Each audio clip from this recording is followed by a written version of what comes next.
When I got married, my granddad gave me this awesome gift. It's this puzzle of, and he had like glued it together and framed it and all that kind of stuff and put glass on it and sang it up in our house. And it's of this picture of a granddad and a kid watching a football game on TV. And of course, the little kid is like messing with a football helmet and he's just like wandering around. But the granddad is like getting out of his seat and he's cheering as this football player from Bama goes across the Auburn goal line. And I love it that my granddad gave me that picture, and I'll always, have that in our house to remind me of the time that we shared, growing up, thinking and going to Bama games and, pulling for the Tide, and as the seasons went. And here's what I've noticed: that not only do I have those memories of growing up, and was I a fan back home when I was in Alabama, but I've noticed that the more I live here, like in Arkansas, the more the Bama fan in me comes out. And I noticed that almost at every turn I become more and more and more of a fan. And it's kind of ridiculous, but it's really fun. Like I change my ringtone to the fight song, and I have the license plate, and I wear shirts, and I look up stuff on the internet and listen to the games on the radio when I can. I mean, everything I can do to keep up with the Tide, I do it. And I think part of what I'm doing there, part of what's going on in me, is that it's just a way of reminding myself of back home. It's a way of reminding myself of my family, and it's just a way that I've chosen to remind myself of part of who I am and where I've come from.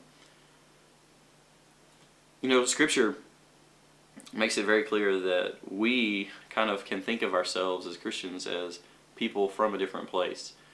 Paul says in the Philippian letter, that we have a citizenship in heaven.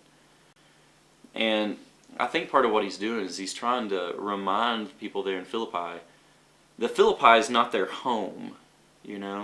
That they're really from a different place. And that home that they have with God, it changes who they are and it changes how they should act. I wonder what kind of things you've got in your way, things that you trip over every day that remind you of kind of where you are, where you're from, in a godly sense. I think our time in Scripture and the Word does that for us. But I think also the things that we do communally as a church, like gathering together to take communion or singing songs about our homeland.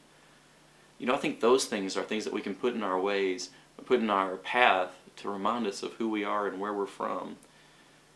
And I want to encourage you today that to find something like that, maybe find something that works really well for you, that connects you with who you are and where your home is.